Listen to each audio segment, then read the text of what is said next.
तुम्हारा नहीं है। तुमको तो एक बुल्ला भर पानी का काम दिया गया कि देखो इस बुल्ले को इसकी ठीक से हिफाजत करो, लेकिन तुम कहने लगे मैं नहीं रहूंगा तो बुल्ला नहीं रहेगा। बेवकूफी और मूर्खता की बात, ऐसा कभी मत सोचना।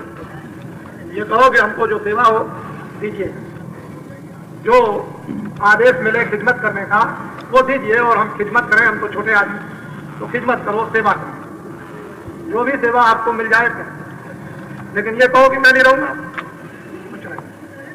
तुमने देखा अच्छी तरह से, पहले लोग कहते थे मैं नहीं रहूंगा तो राज कौन चलाएगा, चले गए। फिर लोग कहते थे मैं नहीं रहूंगा तो कौन चलाएगा, वो भी चले गए। फिर कहते थे मैं नहीं रहूंगा, कौन चलाएगा, वो भी चले गए। अगर सही बात बता दी जाए कि एक बकरी और गधा को भी कुर्सी पे बैठा दिया जाए तो उससे भी राज चलेगा, बराबर चलता रहेगा। एक पत्थर की मूर्ति बना करके रख दी जाए कुर्सी पर, तब भी राजकाज चलता रहेगा। पत्थर भी राजकाज चला सकता है। तो तुम क्यों अहंकार करते हो कि हम नहीं रहेंगे तो नहीं चलेगा? ये सब बनावट, वैसा का काम मत करो। तुम वीर और बहादुरों का, तेजस्वी और धर्मात्माओं का काम करो, वैसा का काम मत करो। वैसा का काम करोगे तो समझ लो। बोलो जय गुरुदेव। बात समझ में आई है कि देवता आज 33 करोड़ प्रसन्न हो गए? बात समझे? उन्होंने कहा कि सतयुग आएगा, बात समझ में आई? कलयुग में सतयुग आएगा। उन्होंने कहा आप रिश्तेदार के रिश्तेदार और इस रिश्तेदार के उस रिश्तेदार को जल्दी जल्दी बता दो कि कलयुग में सतयुग आएगा, इसको याद कर लो और अपने अपने दरवाजे पर जल्दी जल्दी लिखो कि कलयुग में सतयुग आएगा। 1 बीघा खेत में 100 मन गेहूं लाएगा। किसानों के खेतों में अनाज सब्जी फल इतना पैदा होगा, घर में रखने की जगह नहीं रहेगी। बात समझ में आई? इतना नहीं लिख सकते हो?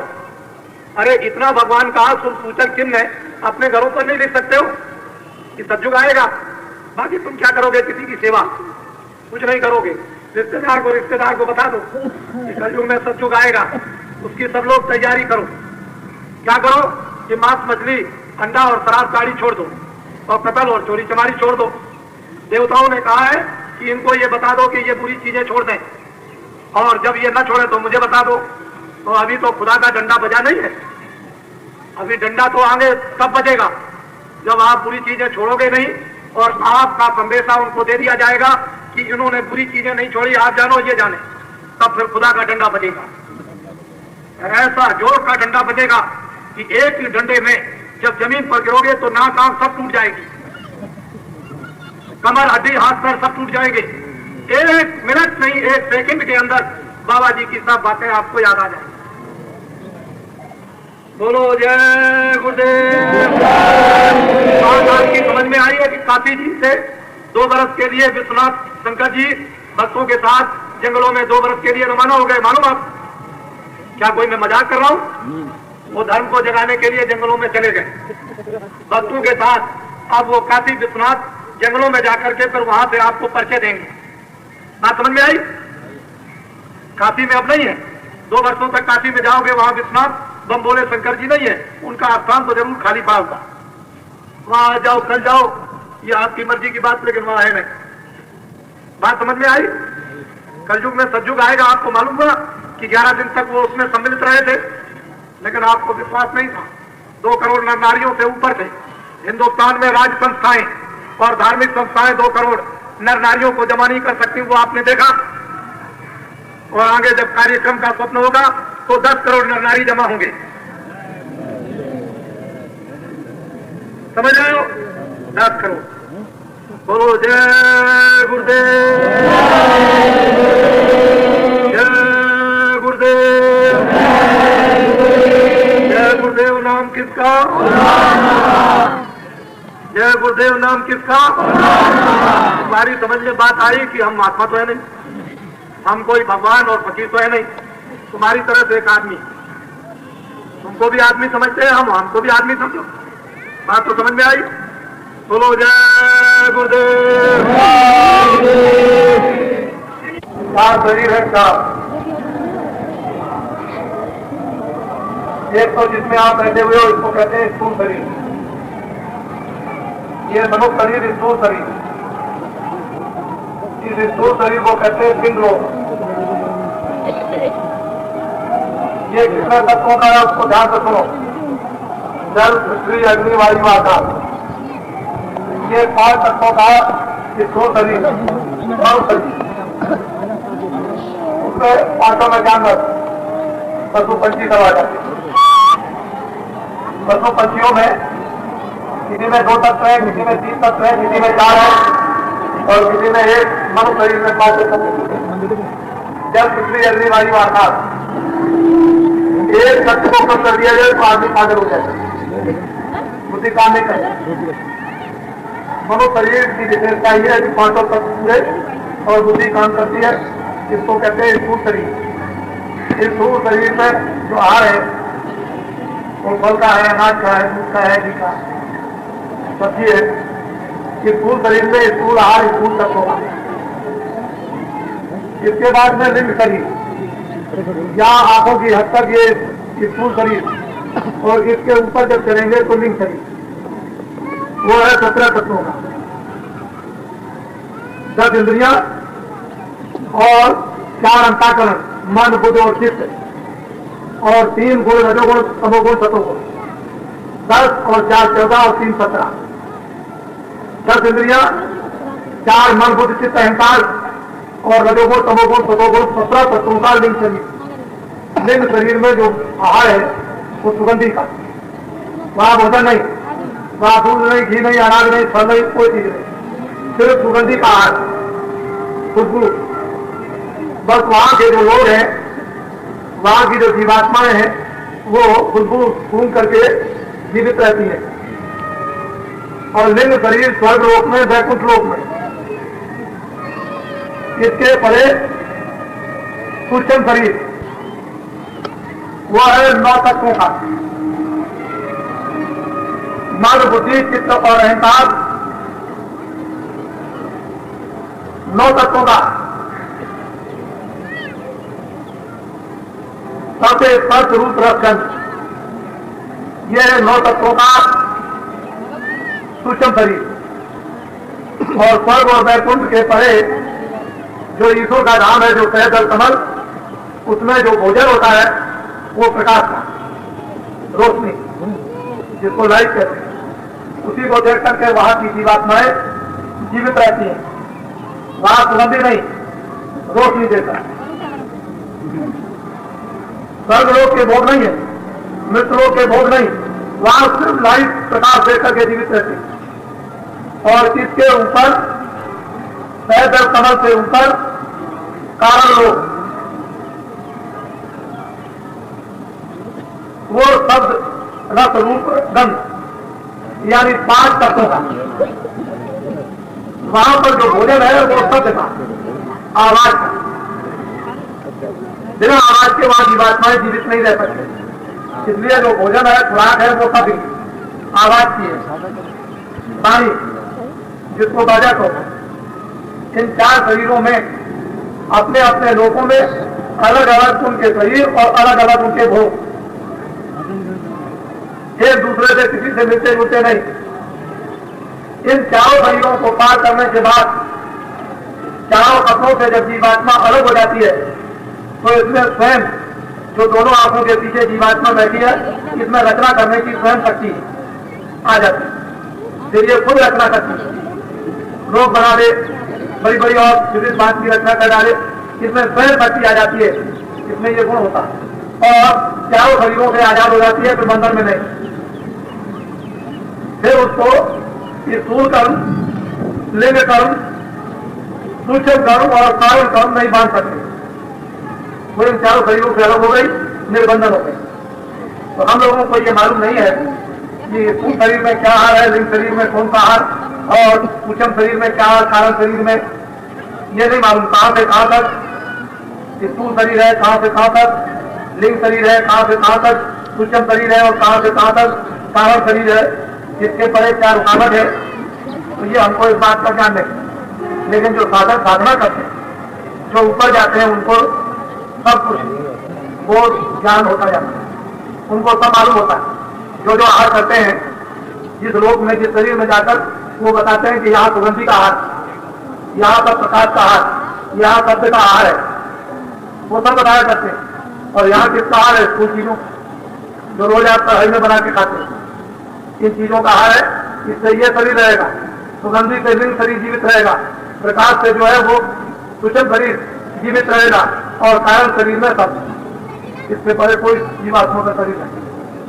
तो कारण हो जाती है। तो आप थोड़ा सा ध्यान देकर सत्संग को आप सुनिए, ये गोपनीय सत्संग है, लोगों को ये सुनने को मिलता नहीं और लोग जानते भी नहीं। चरण गुरु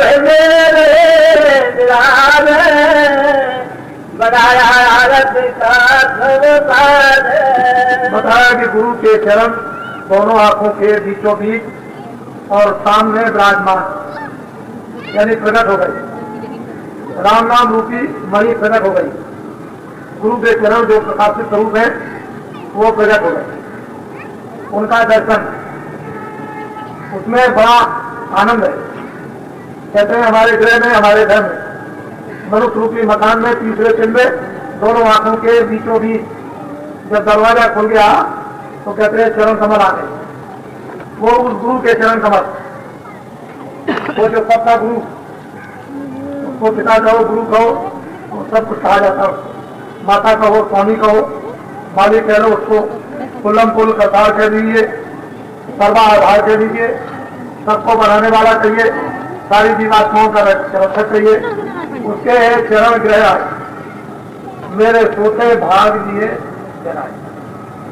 अनेकों जन्मों का सो रहा था, मानव जीवन की सांसों का हिस्सा वो जाती, और ठीक ठीक सांसें अब सामने आने लगी। नहीं तो सोने खाने में व्यर्थ में चली जाती, कभी नाक से निकली, कभी मुंह से निकली। मुंह खुल गया तो मुंह से चलने लगी, नाक खुल गई तो नाक से चलने लगी। ये जो दोनों धोपनी है हवा निकलने की, आने जाने की, और इसमें गिनती की श्वासें हैं। जब ये गिनती की श्वासें खत्म हो जाएंगी तो ना इधर से निकलेगी ना इधर से, और ना इधर से जाएगी ना इधर से जाएगी। खत्म। जब धोपनी की श्वास खत्म हो जाती है तो धोपनी भी नहीं चलती। ये धोपनी भरने वाला धोपनी भरता है तब भट्टी जलाई जाती है। ऐसे ये भट्टी है श्वासों की, इसमें धोपनी वो अब सामने आने लगी, होता जाना, होता हुआ बाहर जाए।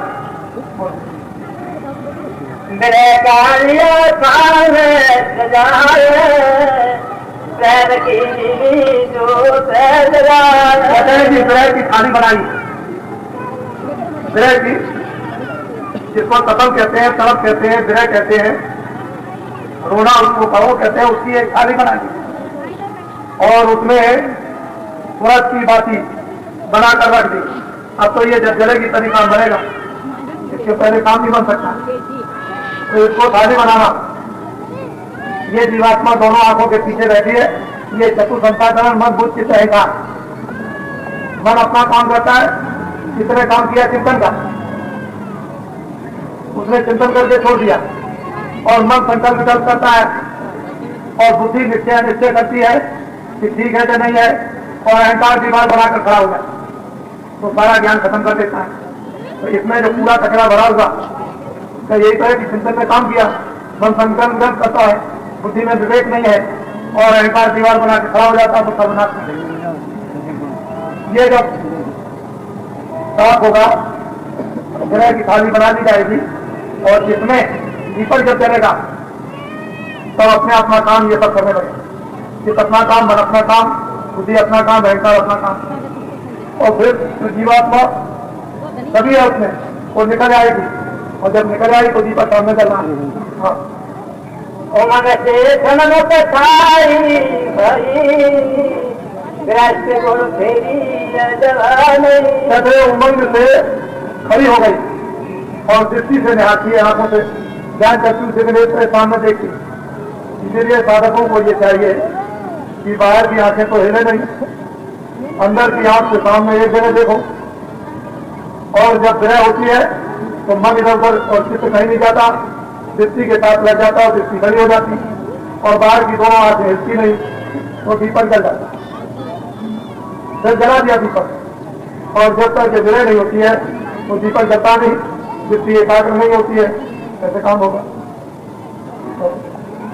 साधना घट में हुआ रे यार, हो तो जा दर्शन की। ये दोनों आंखें मेरे सामने चांदना, जहाँ चांदना होगा और अपनी शरीर उजाला हो गया, दिखाई देने लगा, चांदना हो गया, चंद्रमा दिखा आया, प्रकाश हो गया, उसको बड़ा टीका ठंडा करना। लेकिन इस चांदना को प्रगट करने के लिए पहले जो जो उपाय महात्माओं ने बताए उनको धीरे से करना चाहिए। हम लोग उन उपायों को करते नहीं है, बट में चांदना खुलता नहीं, अंधेरा दूर होता नहीं है। घंटा बाजे रहे, और फिर क्या सुनाई देगा?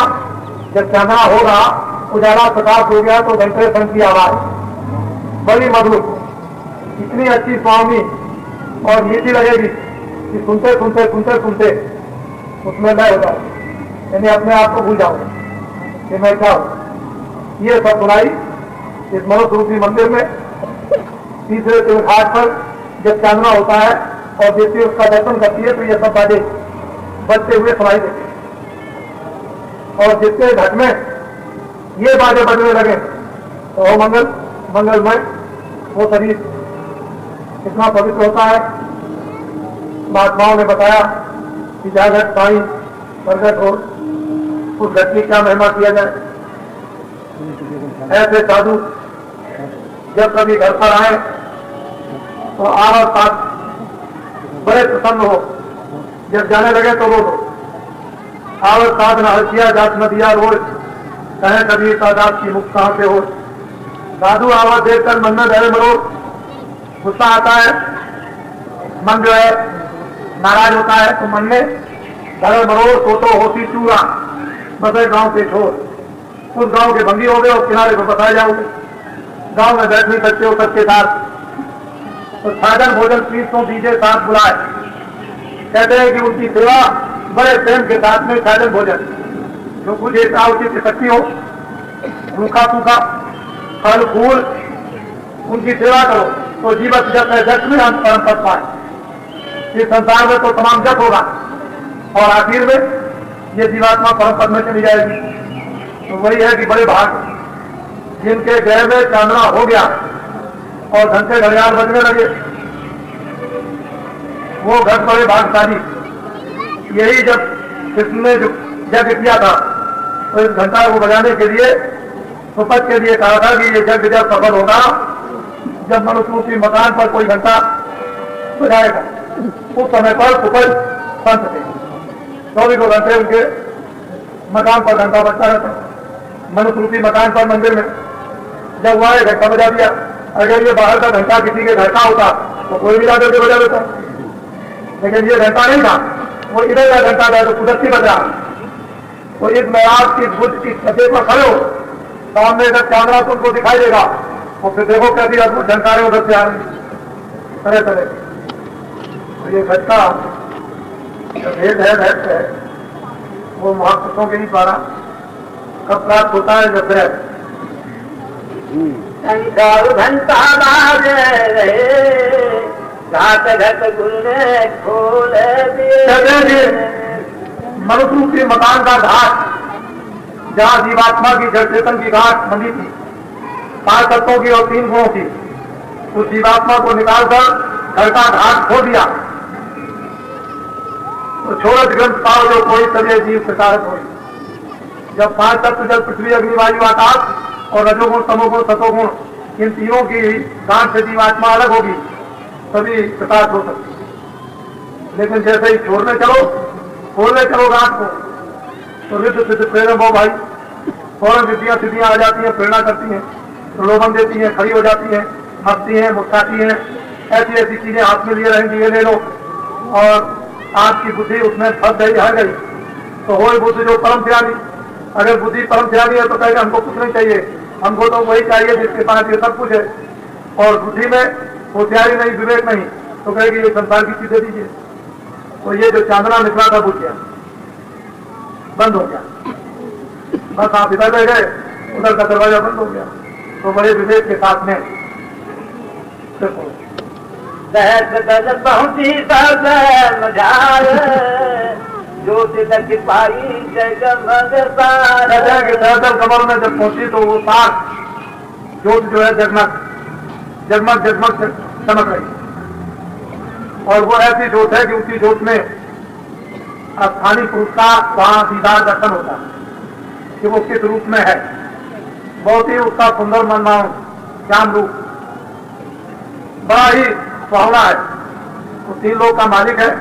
सहस्त्र कमल में निरंजन भगवान के दर्शन हुए और वो जोत जगमग जगमग, उसके सब आत्माओं ने निशान बताए। जोतें तो और भी है, किसी और जोत का दर्शन हो गया और आपने कह दिया कि नहीं वो नहीं, और जोतों में और निशान है, लेकिन इस जोत का निशान ही अलग है। कोई कह दे मैंने उस जोत को देखा था, तो पूछा जाएगा उसके बीच में क्या निशान है, तो आप नहीं बता सकते, जिसने देखा वही बताए। वो जोत जलती है सहस्त्र कमल में, और वहां 3 लोक के मालिक का दर्शन होता है। सारा पतारा नीचे का जो कुछ भी उससे हुआ है वो सब ज्यों का ज्यों दिखाई देता है। देखती लीला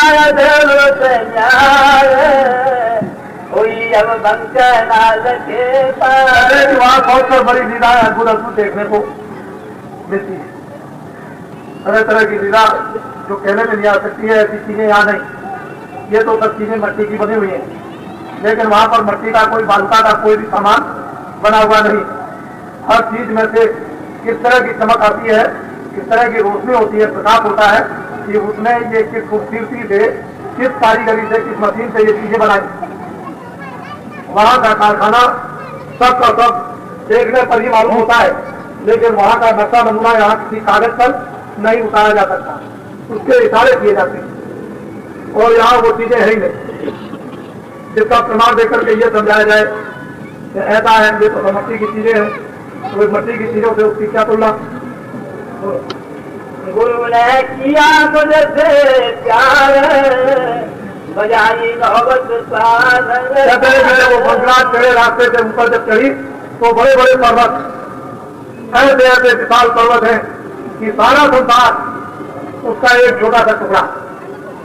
ऐसे बड़े बड़े पर्वत विशाल और किस चीज से बने हुए सोने के विशाल विशाल पर्वत चमकते हैं। साधकों को ये इच्छा होती है कि इसमें तो थोड़ा सोना लेते हैं, लेकिन यहाँ वो नहीं आएगा। उस सोने की यहाँ कोई कीमत भी नहीं है दे सकता। तो बड़े बड़े विशाल वहां पर पर्वत नजर आते हैं। उन पर्वतों पर विविध भाग की लीलाएं खेल तमाशा और छड़पड़ होते रहते हैं, और वहां नौबत हमेशा सबसे उनके मुकाम से बचती रहती है। बराबर आपने देखा होगा, कभी तीर्थों में गए होंगे तो दरवाजे के ऊपर में बैठ करके लोग नौबत बजाते हैं। वो नौबत किसकी बजती है? खुशियारी बजाते रहते हैं इस तरह से नौबत। तो ऐसे ही वो नौबत ऊंचे स्थान पर बज रही, और कितनी अच्छी उसको बाड़ी कहो बाजा कहो जो अच्छी इच्छा हो, लेकिन वो ऐसा बज रहा है कि कितना उसके सुनने से और देखने से आनंद और खुशी प्राप्त होती है। ये महात्माओं ने जिस आनंद को खुशी को बताया, ये तो ऐसे ही साधारण रूप से कह दिया था। मान कर आई सके बोलार अंत का देखे रूप उन मुकामों पर बिना गुरु के कोई जा नहीं सकता। कभी आगे गुरु, कभी पीछे गुरु, कभी दाएं गुरु, कभी बाएं गुरु। बिना गुरु के वहां एक कदम, एक कील, जगह भर, कल भर भी आगे तक नहीं रख सकते हो। ऐसी रचना का भारी विस्तार, तो गुरु चलेगा साथ साथ ले चलेगा, क्योंकि रास्ता तो उसका देखा होगा। हम तो जानते नहीं चले जाएंगे, हमको तो रास्ता मालूम नहीं है। उधर जाएंगे, उधर देखते हैं विमान सरोवर, उधर स्नान करना पड़ेगा, बड़ा भारी सरोवर, और वहां पर उसके इर्द गिर्द कितने चमकते हुए घाट उसके बने हुए हैं, और वहां पर जीवात्माएं रूहें किस तरह से उस मान सरोवर में स्नान करती है, ये एक देखने का दृश्य है। वो जलवा है, वो चीजें सब कुछ थी, लेकिन बताने वाले नहीं, राह दिखाने वाले नहीं थे। हमको अपना बना लेते, ऐसे मिलते जो वहां तक हमको ले चलते, आगे पीछे और पहुंचा देते। आप यहाँ बिना गुरु के राम और कृष्ण, बौद्ध और गीता एक कदम भी नहीं चल सके। तो आपकी हस्ती क्या है कि बिना गुरु पे चलेगा? राम को भी गुरु करना पड़ा, कृष्ण को भी, और जितने भी आए लोग सबको गुरु करना, जितने महात्मा आए सबको गुरु करना पड़ा। और आप कहते हो हमको गुरु की क्या जरूरत है? गुरु कोई हड्डी नहीं है। गुरु एक ताकत है, एक ज्ञान है, एक शक्ति है, एक प्रेम है, एक आनंद है। तो गुरु कहते हैं जो अज्ञान रूपी अंधकार को हटा करके जीवात्माओं को ज्ञान रूपी उस प्रकाश आनंद को प्रदान करे, उसका नाम गुरु। तो गुरु आप समझते नहीं हो, आप समझ लेते हो गुरु को यहाँ एक हार मार्ग का। गुरु वो परम शक्ति है, उसके बिना कोई काम नहीं। अब लोग कलयुग में कहते हैं गुरु करने की क्या जरूरत, हमको गुरु। देवियों से कहते हैं कि तुम हमको गुरु मानो, ये ठीक है, मैं ये नहीं कहता। लेकिन सतयुग में, त्रेता में, द्वापर में आपको आदेश मिला था कि प्रति उम्र का एक हिस्सा भगवान की आराधना में लगाते हैं। तुम लोग इनकी सेवा करना और इनके तपोबल से तुम्हारी आत्माओं का कल्याण हो जाएगा। अब मैं आपसे पूछता हूँ, इस समय भगवान की आराधना में आत्म कल्याण के लिए आप कितनी तपस्या करते हैं? तो कलयुग में नियम बदल गया। स्त्री को भी भजन करना, पुरुष को भी भजन करना। जो स्त्री कमाएगी उसके पास रहेगा, पुरुष कमाएगा उसके पास रहेगा। स्त्री का पुरुष को नहीं, पुरुष का स्त्री को नहीं, अपना किया हुआ काम देगा। ये कानून कलयुग में बदल गया। इसलिए दोनों के दोनों भगवान का भजन करो। ताकि बाहर की शारीरिक सेवा है वो शारीरिक सेवा करो, जहाँ आत्म सेवा है वहां आत्म सेवा करो, जहाँ शरीर का संबंध है वहां शरीर का संबंध रखो, जहाँ आत्मा का संबंध है भगवान के साथ जोड़ दो। तो ये काम दोनों को करना। पहले युगों में महात्माओं ने स्त्रियों की सुविधा के लिए स्त्रियों को वो तत्व समय पर नहीं जगे थे जिससे वो भजन करती, इसलिए उस समय आदेश दे दिया था कि इनकी सेवा से तुम्हारा भला हो जाएगा। लेकिन आप उन तत्वों की जागृति हो गई और रास्ता सबके लिए खोल दिया। तो जितनी सुगमता स्त्रियों को उतनी पुरुषों को, दोनों एक ही रास्ते से बैठ के भजन कर सकते, किसी को कोई बाधा नहीं। मीरा ने किया उसने पाया, सैजबाई ने किया उसने पाया, तुलसीदास ने किया उन्होंने पाया, धर्मदास ने किया उन्होंने पाया, और भी देवियों ने किया उन्होंने पा लिया। तो सबको अब समान आकार भगवान की तरफ जाने और भजन करने का मिल गया।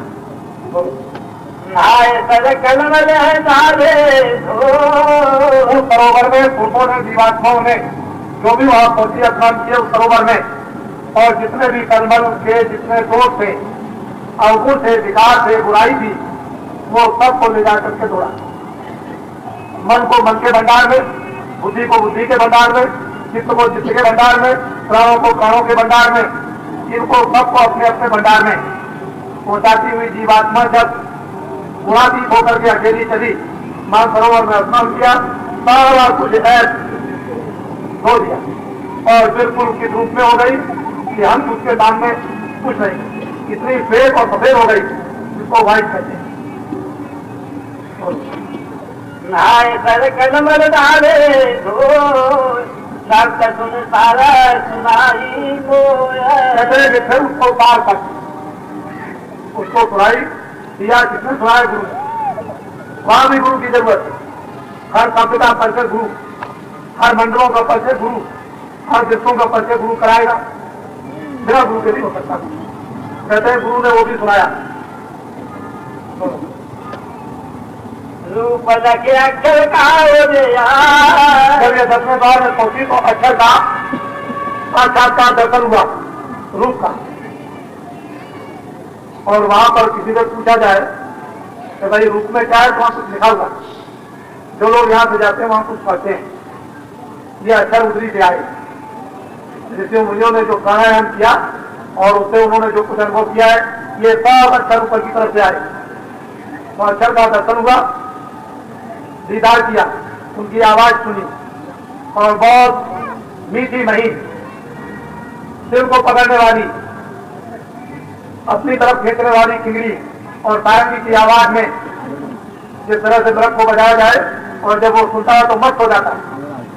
कितना मस्त हो जाता है कि अपने पैर आगे फेंक देता, और उसको होश भी नहीं रहता है उसी मस्ती में कि बजे खाएगा हमारा सिर काट देगा। रूप लगे अक्षर का सुनिया घाट चली अब सतमो हुए समझ जाए बंसी तान बिना और परशुर की सहायता के वो सुन मडल महासुर के मैदान में प्रवेश नहीं कर सकती। परशुर साथ साथ चलेंगे और फिर उसको बंसी, जिसको सुनकर के तीनों लोग उस बंसी की आवाज को सुनकर के मोहित हो जाते हैं। उस बंसी को संतों ने सुना और जिन जिन को सुनाया सो मोहित, जिनको न सुनने को मिले, इसको न जाने उनके सामने क्या। भैंस जो है भोजन करती है, उसके सामने कुछ बजाइए तो उसकी समझ में कुछ नहीं आता। ऐसे ही भैंस की तरह से अगर जगत में काम करते हो और आपके सामने कुछ रखा जाए और आपकी समझ में ना आए तो जीवन पशवत है। मनुष्य का जीवन ना समझी के कारण पशु, और समझ गए तो मनुष्य, कुछ कर दिया तो देवता, सिद्धि कर ली तो भगवान, काम तो बन जाएगा इस तरह से।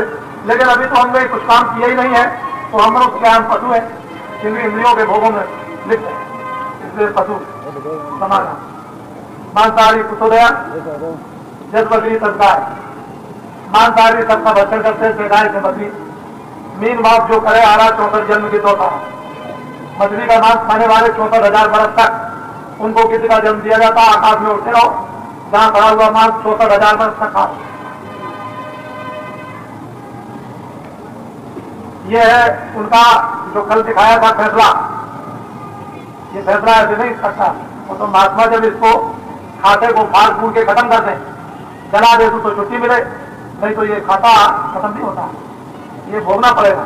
तो मांसाहारी पर बचे, सब जानवरों का उसने खा लिया, किसी का भी मांस हो, आदमी हो, गाय हो, बकरी हो, सुअर हो, घोड़ा हो, कोई हो। और हमारा भोजन, हम खेत के पानी पीते थे तो भोजन हमारा ये नहीं था।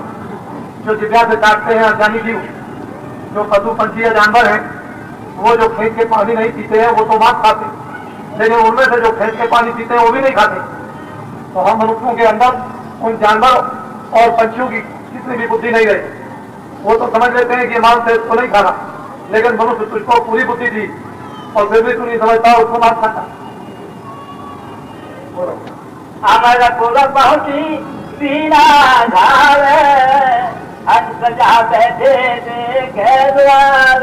कहते हैं कि जब ये अमरपुर के दरवाजे पर नाके पर पहुंची तो वो सब के सब पहरेदार बैठे हुए पूछते हैं कि इधर कैसे कहाँ जा रहे हैं। तो उन्होंने कहा कि मुझे इधर जाना है, तुमको यहाँ कौन जाया? कह लगे ये है उनका पास, देखा उस पर बहुत छाप लगी है संतों की कि रास्ते में कोई नहीं रोक सकता है, सब रास्ता देते चले जाएंगे। तो अमरपुर के दरवाजे पर नाके पर पहुंची और हमको ने पूछताछ की और जब पास देख लिया और कह दिया चले जाओ। उन्होंने भी उसको मदद दे दी कि जाओ अंदर जाकर अमरपुर में सच्चे बादशाह प्रीतम का दर्शन करो। और ये फिर उस अमरपुर यानी सत्यलोक में दाखिल हो जाती, सतपुर के दर्शन करती। उसका रूप, लंबाई चौड़ाई, उसका प्रकाश कितना बड़ा है ये कोई वर्णन नहीं कर सकता। और कितनी रूहें जीवात्मा उसके इर्द गिर्द नाचती रहती है, वो उसके इर्द गिर्द कितने बड़े बड़े मंडल हैं, कितने बड़े बड़े ब्रह्मांड हैं, जिनकी हजारों वर्षों तक वहां तैनात करते रहो तभी पता नहीं चलेगा। कितनी दूर और दराज से उस पुरुष की आंखें होती रहती है 24 घंटे। खेल तमाशे जो होते हैं, यहाँ तो तुम घंटे 2 घंटे में उग जाओगे, वहां करोड़ों वर्षों में भी नहीं उग सकते हो। रात तो दिन कभी सोते ही नहीं, वही खेल तमाशा करते और देखते रहते हो। ये अमरपुर सच्चे बादशाह और अपने घर का बिना वहां सदगुरु की कृपा मदद से उधर नहीं जा सकते, कोई आपको ले नहीं जाएगा। महात्माओं ने जो सहारा पकड़ा दिया है, धीरे से जीवों को उसी सहारे से रखना है और धीरे धीरे दीवार पकड़ लो, धीरे धीरे चले आओ, दरवाजा मिल जाएगा। लेकिन धीरे धीरे आओगे और दरवाजे के पास आए, खुजली आ गई, हाथ को हटा दिया, खुजाने लगे, 2 कदम आगे बढ़ गए तो दरवाजा छूट गया। फिर घूम करके उतना ही चक्कर मारना, कहोगे हमको दरवाजा नहीं मिलता। दरवाजा उस किले के चारों तरफ है, लेकिन जब पास पहुंचे तो खुजली आ गई। ऐसे ही संसार के भोगों की जब खुजली आ जाए तो दरवाजा छूट जाए। निकल गए बहुत लंबा खिलाया, कितना चारों तरफ लंबा परकोटा है, फिर आपको वो दरवाजा मिलता नहीं, जीवन निकल जाता, खत्म कर देते हो।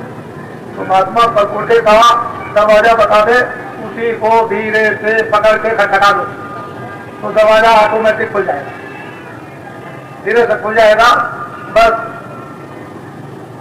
ये आपको सत्संग सुनाना सत्य प्रीतम का, बहुत दूर है, पास में नहीं है, चलना पड़ेगा, मदद लेनी पड़ेगी, सब सामान तैयार, सब कुछ करने होंगे, अपनी जितनी बुराइयों की घटनियां हैं सब कुछ अर्पण करनी होगी, हल्के हो जाओगे। अरे आप ऐसे होशियार हो कि घटनी दूसरे को दे दो लेने के लिए, इससे बड़ी होशियारी, सावधानी से नरनारी, सबके सब सम्मान के अंदरूनी रास्ते पर चले। भगवान का मंदिर है, मनु शरीर है, जीवात्मा उसकी अंश है, ये दोनों आंखों के पीछे बैठी है, ऊपर अपने स्थान पे बैठकर वो बोली बोलता है, बाजे बजाता है, उसको धीरे से पकड़ लो, अपने मन को, मन के विकार को, अपनी सूरत और सूरत के ऊपर के आवरण को धीरे से मदद लेकर के उतार लो और नाम सत्ता के साथ में अपने को जुड़ जाओ और धीरे से क्या करो, किसी को पता न चले कैसे आते कैसे जाते हो, अपने घर में पहुंच जाओ, झगड़ा झंझट ये खत्म हो जाएगा। हमेशा का जन्मना मरना 84 जन्म नरकों में नहीं, ये पशु पंछी रोज आपके मोहल्ले में घूमते हैं, इन्होंने भी मनु शरीर पाया था लेकिन गलती की तो उसमें बंद कर दिए गए। अब जब तक कि पूरा भोग नहीं भोग लेंगे तब तक वो चक्कर नहीं छूट सकता। या ऐसा हो जाए महात्माओं की दया हो जाए तो सीधा चक्कर छूट जाएगा, आगे नहीं लगाना पड़ेगा। तो वो तो दया कब होगी कब नहीं होगी, लेकिन ये चक्कर छूटने वाला नहीं, इससे बचेगा। जय गुरुदेव। अच्छा ठहर जाओ, कोई शादी है? कोई शादी तो नहीं है? अरे किसी को शादी तो नहीं कराना है, कोई तैयार होकर के आए हो तो अभी ले आओ। अरे शादी मैं नहीं तय करता हूं, तुमको अपना वहां से ठीक कर जाना अपनी अपनी जात में। हाँ तो उनको यहाँ ले आओ, जब हम पहले से कहा समय को नष्ट न करो। देखो एक पैसा नहीं लगता और ये दहेज प्रथा यहाँ कुछ नहीं, दहेज प्रथा से सब लोग मुक्त रहते हैं, लेकिन लोग इसको समझते नहीं है। ये इतने बैठे बराती और घराती,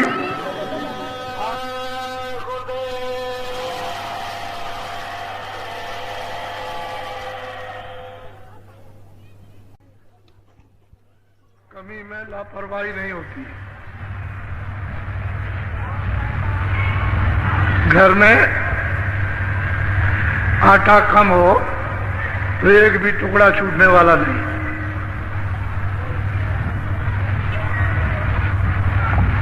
उसमें बड़ा आनंद है और भरपूर रहता है तो बर्बादी। पहले गृहस्थ आश्रम में ये नियम था, अब भी है, कि माताओं ने जब सुबह भोजन बनाया तो जो भी चीज पकाई, दाल है थोड़ा सा निकाल के डाल दी, चावल पकाया उसमें से 2-4 तोला चावल निकाल के हांडी में डाल दिया, आटा बनाया तो थोड़ा सा आटा डाल दिया। 1 हफ्ते 10 दिन में हांडी भर जाती है, चावल इकट्ठा हो गया, दाल इकट्ठा हो गया, जरा सी कंकड़ी नमक की डाल दी, 1 आध मिर्चा उसमें छोड़। ये गृहस्थ आश्रम का ये पक्का काम था, कच्चा नहीं था। माताओं को बहुत याद रहता था, जब कोई अतिथि आया, कोई भी भूखा प्यासा साधु, कोई भी सन्यासी, कोई ब्राह्मण, तो उन्होंने अपने पास से कुछ नहीं दिया, जो निकाल के रखा था उनके लिए उसमें से दे दिया, तो अतिथि सत्कार हो गया, अतिथि की आपको प्रसन्नता मिली। कोई महात्मा आ गए और उनके पास कुछ है तो आपको मुक्ति भी मिल जाएगी, ऐसे ही दे देंगे। कितने प्रसन्न हो जाएंगे, खुश हो जाएंगे। तुमने तो पुण्य कमाया, लेकिन पता नहीं पुण्य के किस समय पर वो पुण्य फलदायक हो गया, कोई महात्मा मिल गया, उन्हीं की सेवा में लगे, तो आपका तो आत्म कल्याण हो जाए। ये नियम था, और इससे घर गृहस्थी में कमी नहीं होती थी, हृदय में दया रहती थी, अतिथि सत्कार भावना। ये बहुत बड़ा गृहस्थ आश्रम का एक पुण्य कार्य था। अब लोगों ने सब छोड़ दिया, खत्म कर दिया। वैसे अपने लोगों की शिक्षा से बहुत जगह ये है, तो लोग उसका पालन करते हैं, लेकिन गृहस्थ आश्रम में सबको ये पालन करना चाहिए। ये सबके लिए, किसी एक के लिए नहीं है। तो पता नहीं कहाँ उस पुण्य का सुजोग सही सही बैठ जाए, तो ये आत्मा मुक्ति पहुंच पा जाए।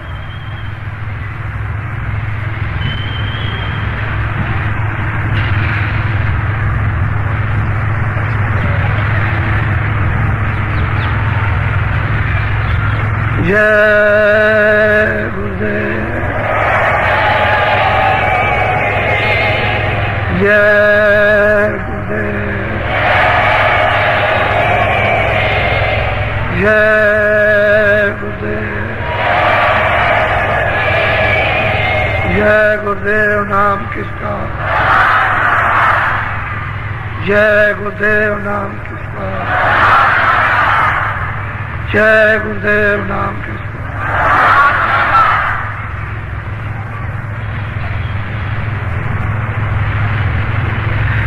नर नारियों, बच्चे बच्चियों,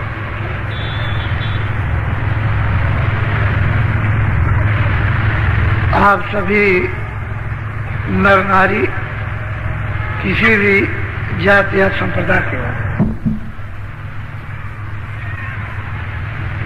शराब मत पियो, दारू पीना छोड़ दो, ये आपके हित में होगा। और किसी भी पशु पंछी के मांस को मत खाओ, इसमें जीव हत्या यदि आप करोगे तो लग जाएगी। जिन्होंने ये काम किया उनको लग गई, और वो जीव हत्या छूट नहीं सकती। उस जीव हत्या का कठोर से कठोर यानी दंड, सख्त से सख्त सजा, उसे कोई नहीं छुड़ा सकता। अगर कोई छुड़ा सकते हैं तो सत्पुरुष संत तो छुड़ा सकते हैं, उनके पास तो छुड़ाने का पूरा अधिकार है, लेकिन और किसी तरह से नहीं। ब्रह्मा विष्णु महादेव चाहे तो नहीं, ईश्वर और ब्रह्म चाहे तो नहीं छुड़ा सकते। ये जीव हिंसा हत्या भोगनी पड़ेगी। तो मेरी ये आपसे सबसे प्रार्थना है कि उधर से मुख मोड़ो और अनाज, साग, सब्जी, फल, दूध, घी इत्यादि इत्यादि बहुत व्यंजन है, बहुत प्रकार के फल हैं, इनका सेवन करो तो मन, बुद्धि, चित्त ये पवित्र रहेगा। और इनसे काम, क्रोध, लोभ, मोह, अहंकार ठंडा रहेगा।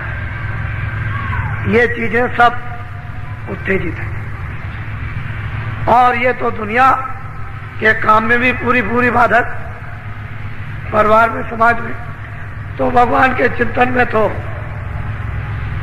अतिशय वो तो इनका उनका कोई मेल बैठेगा। इसलिए इनको तिलांजलि दे दो कि जो हमने किया है वो तो कर दिया, अब इसको नहीं करें। ऐसी मन में जब आप स्वयं निश्चय करोगे, धारणा मन में प्रतिज्ञा करोगे कि ये काम नहीं करना, तो देखो थोड़े दिनों के बाद तुम्हारे हृदय में दया का कितना बड़ा विकास होता है और बुद्धि विवेक जागेगा। फिर देखो कि सत्संग में कितनी रुचि आती है कि बिना सत्संग के आपका मन भाएगा ही, अच्छा नहीं लगेगा। फिर तो यह होगा कि सत्संग मिलना चाहिए। तो जितनी चीजें ये छोटी छोटी जो पहाड़ हो ये बताई जाए तो इनका विसर्जन कर दो। ये समझ लो कि हमने जान में किया, अनजान में किया था, हमको जानकारी इस संबंध में नहीं थी। अब जब जानकारी हो गई तो डबल मार। पहले अज्ञान अनजान करते थे, आपको पता नहीं था, अब सत्संग से ये मालूम हुआ और फिर आप इस पर करोगे तो डबल से भी डबल मार, फिर बहुत अधिक अपराध बन जाएगा। तो उसको आप हटा दो, अच्छा रहेगा। और जो साधक होते हैं, जो प्रेमी होते हैं, जो भक्त होते हैं, गुरु के आज्ञाकारी होते हैं कि उनके बगैर कुछ नहीं करते, हर इच्छा को अपनी उनमें लय कर देते हैं। और ऐसे गुरु भक्त जिनमें प्रीत प्रतीत आस और विश्वास और साधना तन्मय होकर के करते हैं, उनको प्राप्त होता है, अनुभव होता है। जब उनको अनुभव होने लगता है तो अपने गुरु से पूछते हैं कि महाराज आप ये बहुत भांत भांत के आप वचन सुनाते, लेकिन ये नहीं बताया कि आप कौन हो, कुछ अपना भेद तो बता दीजिए कि आप है कौन और क्या चाहते हैं हमसे। हमारे ऊपर इतना दबाव क्यों डाला, यानी जोर दिया जा रहा। तो बहुत प्यार से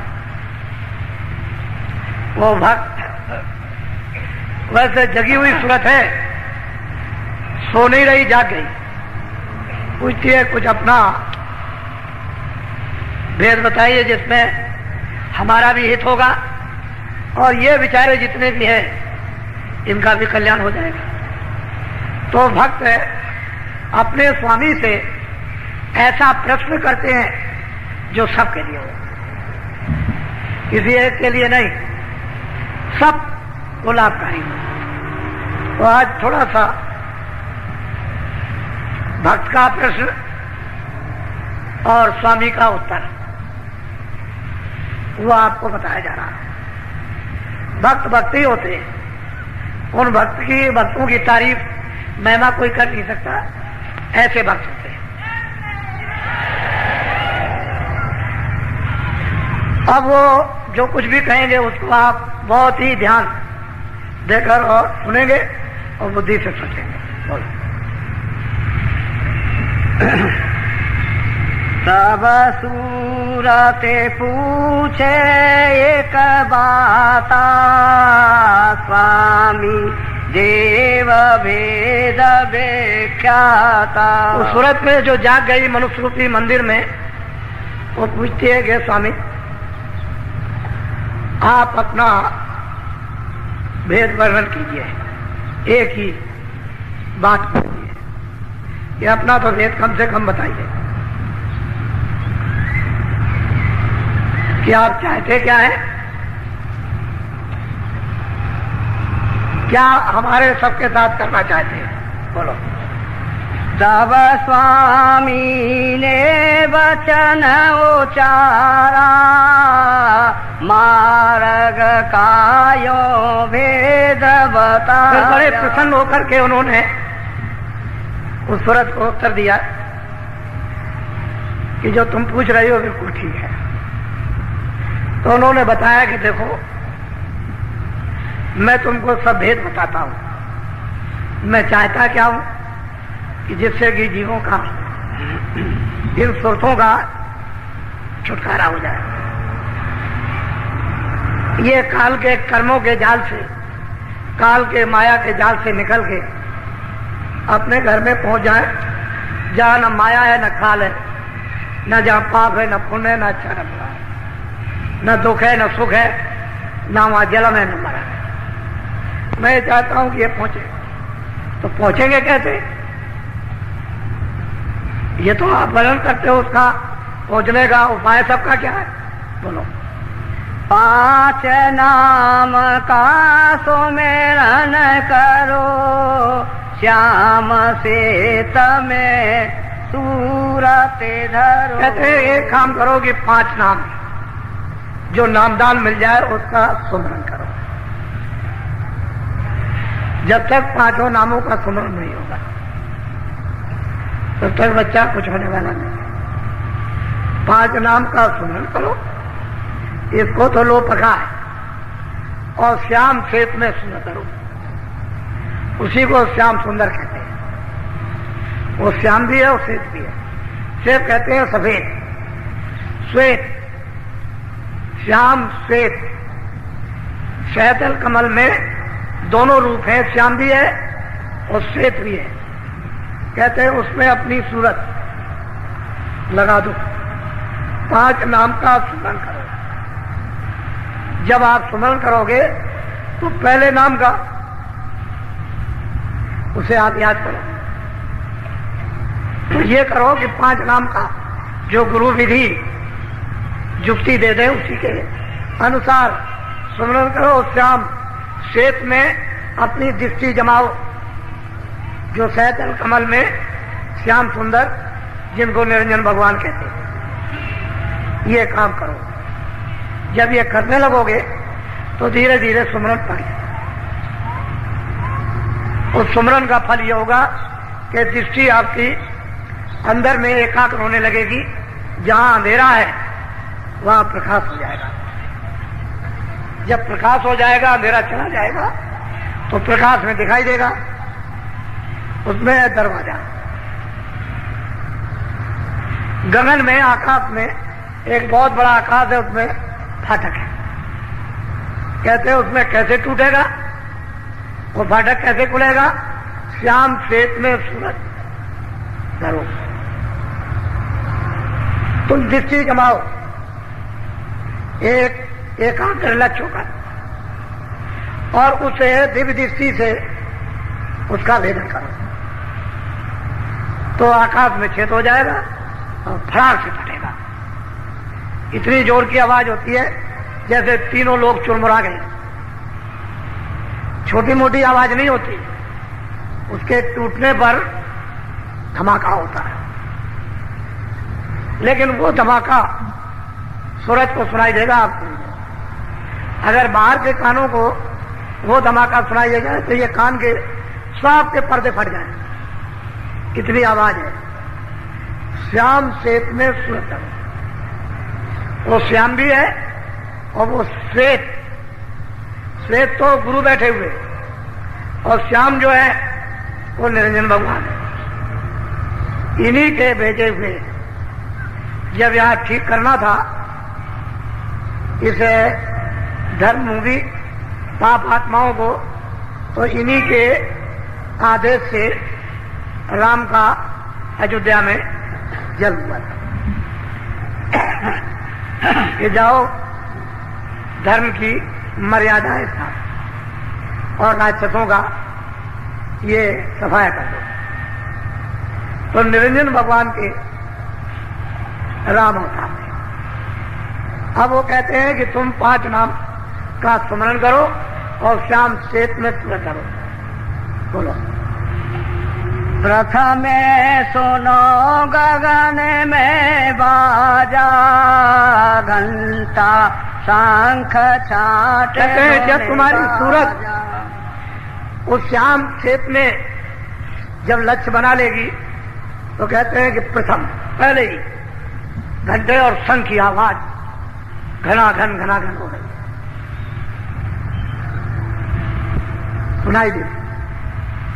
तब आप इसको मिलाओ कि मंदिरों में क्या होता है। तो ये उसका एक नमूना है, नकल। इन मंदिरों में घंटा शंख बजाते हो, एक नकल है। वो तो निरंजन भगवान के मुख से ही घंटा शंख बजा, वहां तो बंद कभी होता नहीं। तो प्रथम सुनो गगन में बाजा, बाजे बजे, और इतने अद्भुत आनंददायक मीठे बाजे, ऐसा मालूम होता है कि अमृत से सने हुए। सुनो गगन में घंटा और शंख, ये सुनने को मिलता है। जब ये मिल जाए, उसको सुनाई दे, तो बहुत सी आवाजें चारों तरफ से प्रकट हो जाती है। ऐसा मालूम हो रहा है कि अनंतों आवाजें उत्पन्न हो रही। फिर उसको धीरे से घंटे और शंख की आवाज को छाट लो। धीरे धीरे धीरे धीरे छाटते छाटते सब आवाजें जो अन्न आ रही थी बंद हो जाए।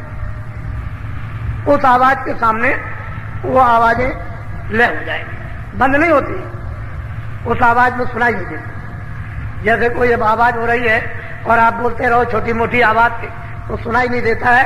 इसी तरह से वो इतनी बड़ी आवाज, यानी इतने बड़े बाजे आवाज करते हैं कि छोटी मोटी वहां पर आवाजें राग रागनी दब जाती है, उसके सामने सुनाई नहीं देती।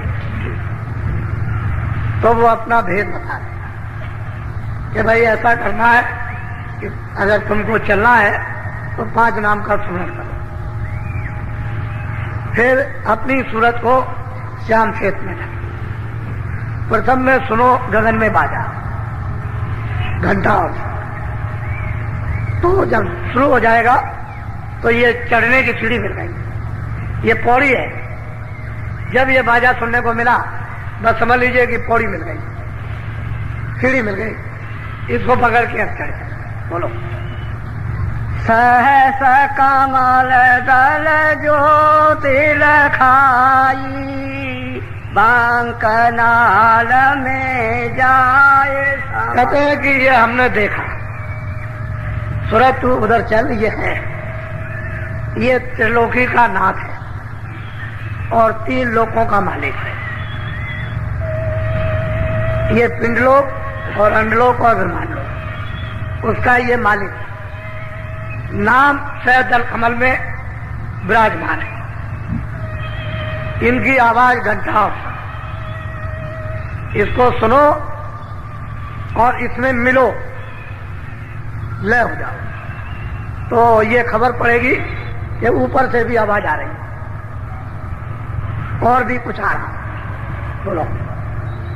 ओंकार और राध धुन लाई, आगे पहुंची सोन लगा। कहते हैं कि वहां ओंकार की धुन, ओम की, वहां इतनी मधुर मधुर गरजे घनघोरा, होय विष्टजन उपल कठोरा, दामे में दमक रही खनमाई, खल की प्रीत यथा फिर नहीं। जब ये घंटे और शंख की इस धुन में जब तुरंत लय होगी तो उधर ऊपर की जो टेढ़ा रास्ता उसमें से आवाजें आ रही हैं, वो है ओम। वहां पर बादलों की गर्जें, गड़गड़ाहटें, मधुर मधुर सदैव मीठी और मृदंग, ताल मृदंग बजते रहे। इतने सुहावने, इतने मीठे ये बाजे हैं। और ये है ब्रह्म। इसकी 3 लोक से अलग है, इसका लोक अलग है, इसका राज भी अलग है, ओम का राज अलग है और निरंजन भगवान का राज अलग। ये तीन लोक के मालिक हैं और वो ब्रह्म अपने ब्रह्मलोक का मालिक वो अलग है। तो ऊपर की आवाज जब सुनाई देगी तो इसी रास्ते से जब इसमें सुरत लय हुई घंटे संग में तो आवाजें आ रही हैं, वो इस पर सोने लगती है क्योंकि स्थूल खोल उतर गया, लिंग भी उतर गया, अब वो सूक्ष्म में चल रही है और आवाजें आने लगी, उधर से सुनाई देने लगा। जब उसमें लय हुई, जो गड़गड़ाहट, मधुर मधुर गर्जन और मृदंग ताल अनूपा जो वहां बज रहे उसमें जब वो लय हुई तो फौरन उसे ओंकार पद को सुरत यानी प्राप्त जब करती है तो वहां पर एक केंद्र बना हुआ। जैसे ही उसने प्राप्त किया कि ऊपर की धुनें तरह तरह की उसको सुनाई देने लगी और ऊपर में तो कोई खोला नहीं है, बस ये जब शब्द इसका स्वरूप रसगंध जब ये उस धुनी में लय हुई, ओंकार धुनी में बादलों की गरज और मृदंग की, तो फौरन केंद्र पर पहुंच गई और ऊपर से आवाजें आ रही हैं। तो ये सुरत गुणातीत हो गई। अब सब गुणों से नहीं, अब ये किसी गुण के अंदर नहीं है। जल पृथ्वी अग्नि वायु आकाश ये मृतलोक है। 17 तत्वों का जो लिंग शरीर, 10 इंद्रियां, 4 चतुर्संताकरण मन बुद्धि चित्त और अहंकार और रजोगुण तमोगुण सतोगुण, ये 14 तबक 14 लोग जो स्वर्ग वैकुंठ में वहां इसकी एक सीमा है आगे। सूक्ष्म लोग है 9 तत्वों, सब स्पर्श रूप रसगंध और मन बुद्धि चित्त और अहंकार, ये 9 तत्वों का एक खोल, इसको भी पार कर गई। और त्रिकुटी में 5 तत्वों का शब्द स्पर्श रूप रसगंध और कोई चीज नहीं है। जब इसको भी इसने जब पार किया और जब केंद्र पर पहुंच गई तो नीचे खा सब छोड़ दिया। अब यही सूरत जो दोनों आंखों के पीछे बैठ गई वो ओंकार पद में उनका तो साक्षात कर ही लिया, लेकिन गुणातीत हो गई। अब वो गुणों के अंदर नहीं आ सकती, ना उसको गुण को लिबायमान कर सकते। तो यहीं से जो शुरुआत होती है ऊपर में वो प्रकृति लोक की होती है। ऊपर में पुरुष है जिसको पारब्रह्म कहते हैं, निरंकार पुरुष जो 10वें द्वार में विराजमान, नीचे है प्रकृति। वहां से कृष्ण भगवान भेजे गए थे, इसलिए कृष्ण भगवान गुणातीत थे, लेकिन प्रकृति ने उनको भेजा था काम करने के लिए। यहां वो काम हो नहीं सकता था अगर वो भेजती नहीं तो।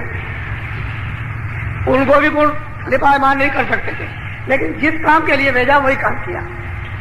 तो ऊपर में दुनिया सुनाई दे रही तरह तरह की, वो शून्य पद की आवाजें आ रही और सूरज जब इससे अलग हो गई तो गुणातीत हो गई। अब वो शब्दमय हो गई, शब्द स्वरूप हो गई। अब उसके खोल तो सब उतर गए, कोई खोल तो बीच में मेलोनी का रहा नहीं। तो बस फिर क्या बात, फिर तो जब शब्द रूप हो जाएगी तो एकदम से मिट्टी चली जाएगी। बोलो। आगे पहुंची सोना मजार रंकार दोने सोनी। बहुत प्यार से समझा रहे हैं भक्त को। फिर देख भाई यहाँ के तो तुम हो रही, रास्ता तो चढ़ने का ही है, घर में पहुंचने का। जब उसने उस आवाज को रंकार की तिंगरी तारंगी सुनी तो उसमें लय हो गई। फिर तो उसको सहूलियत हो गई, कोई बंधन नहीं रहा इधर का, कोई चिंता कोई फिक्र कोई लगाव, किसी तरह मन को भी छोड़ दिया, बुद्धि को भी छोड़ दिया, चित्त को भी छोड़ दिया, काम क्रोध भी छूट गए, ये सबसे अलग हो गई।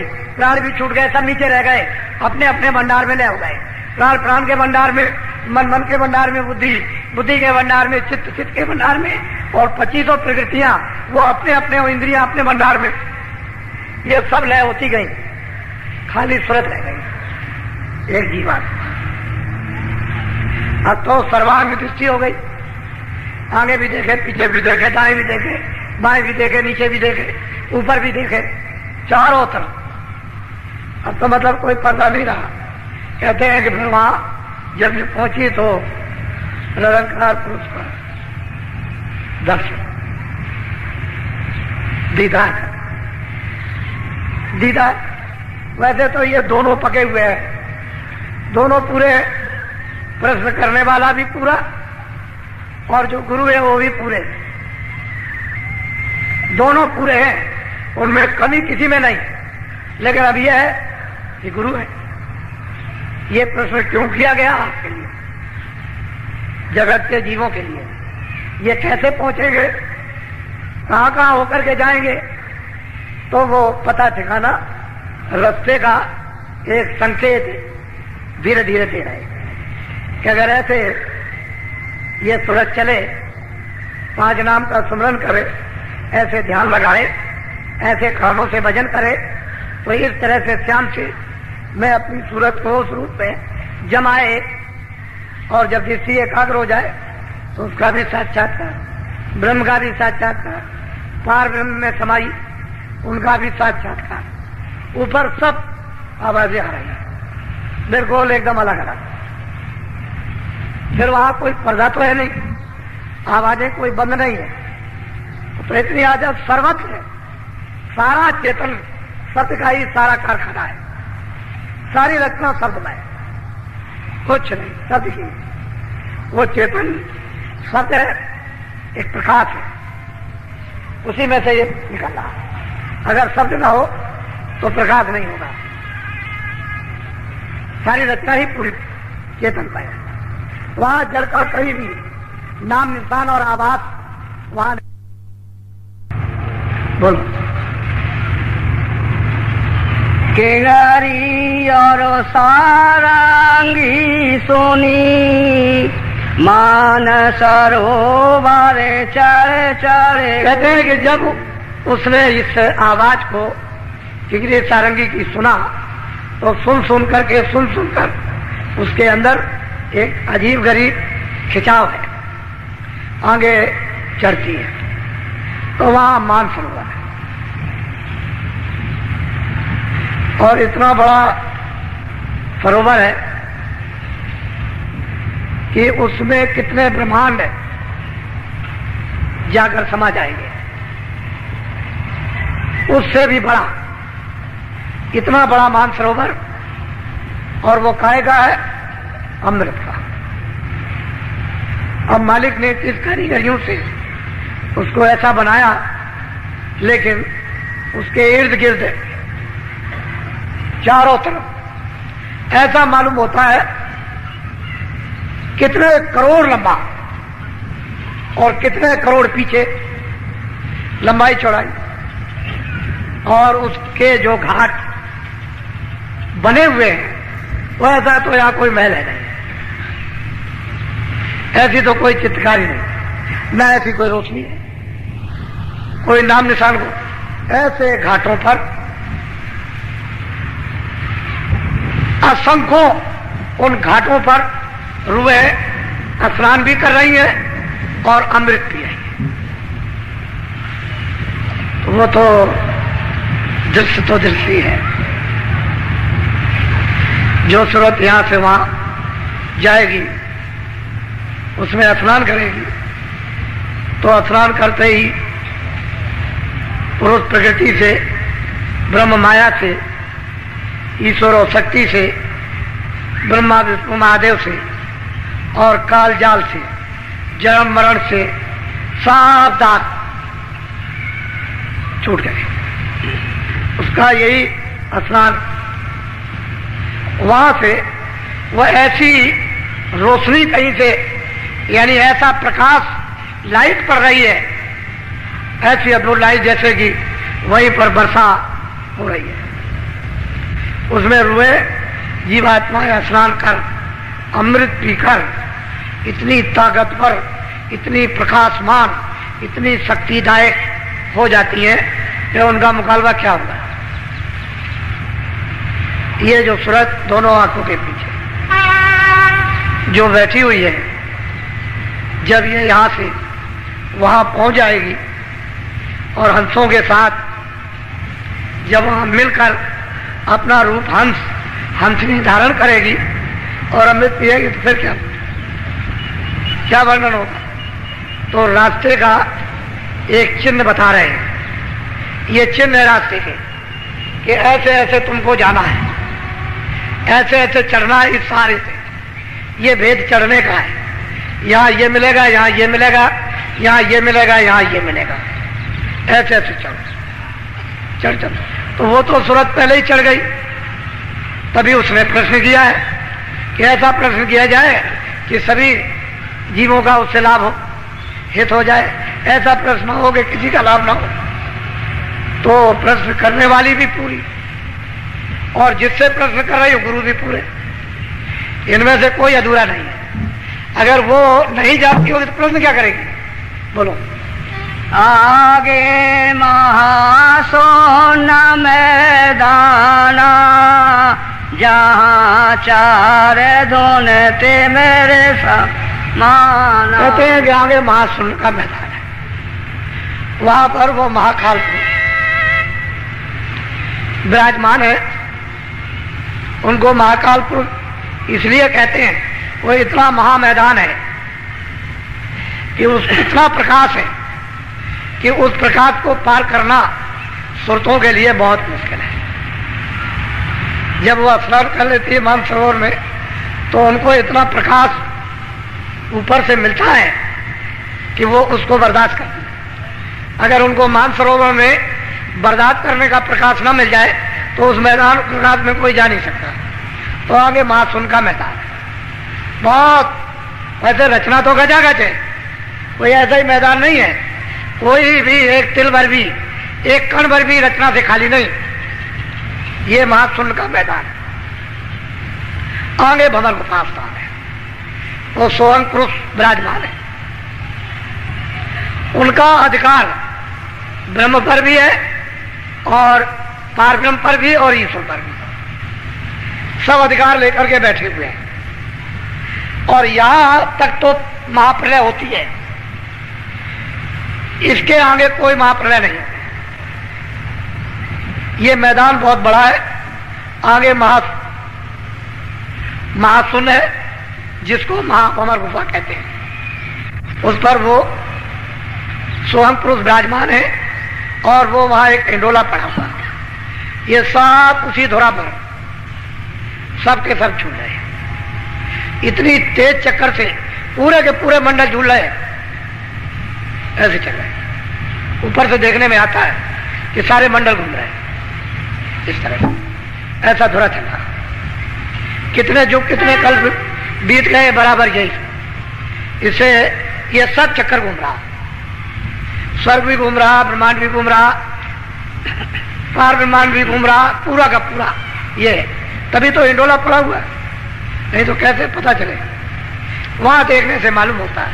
तो निशाना बता रहे कि सूरत स्नान करने के बाद तुमको महासुन के मैदान में प्रकाशमान में जाना होगा।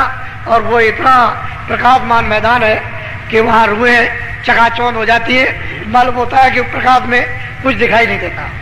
तो जब तक मानसरोवर में स्नान न करें उस प्रकाश में, तब तक वो बर्दाश्त नहीं कर सकते। तो निशान बता रहे हैं कि ये जाने का रास्ता। बोलो।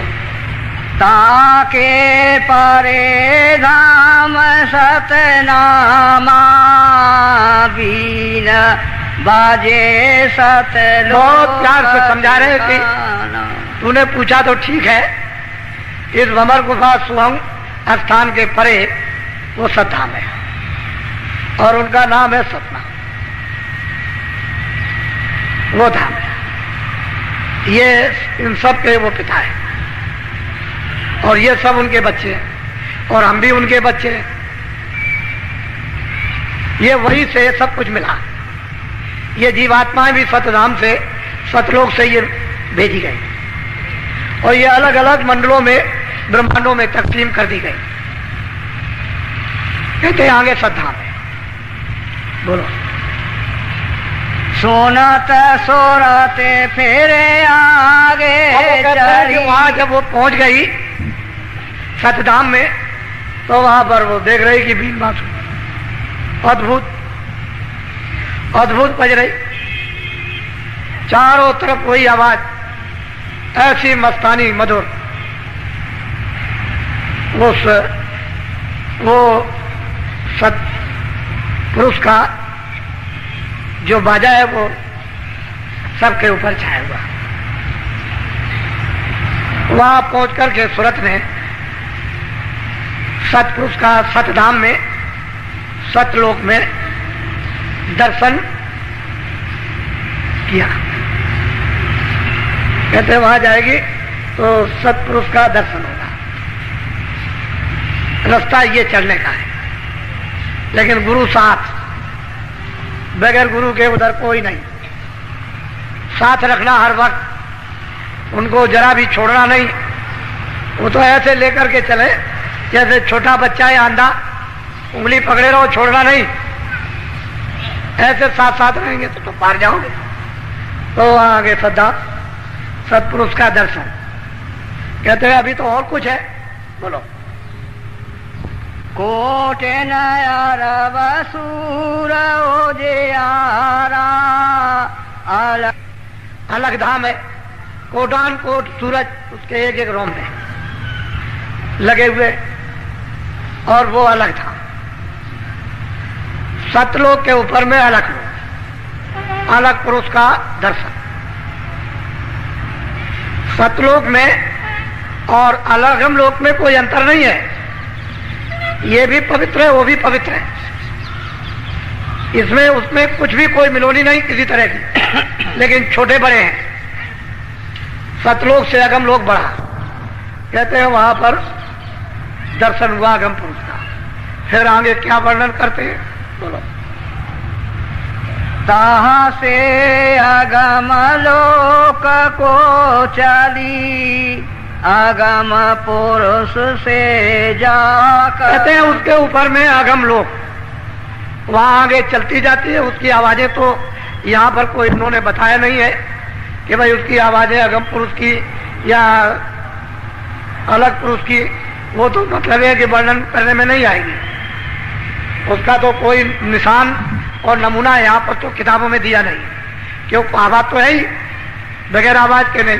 कहते हैं वहां वो पहुंची और अगम पुरुष का भी दीदार और दर्शन किया। ये रास्ता जाने का।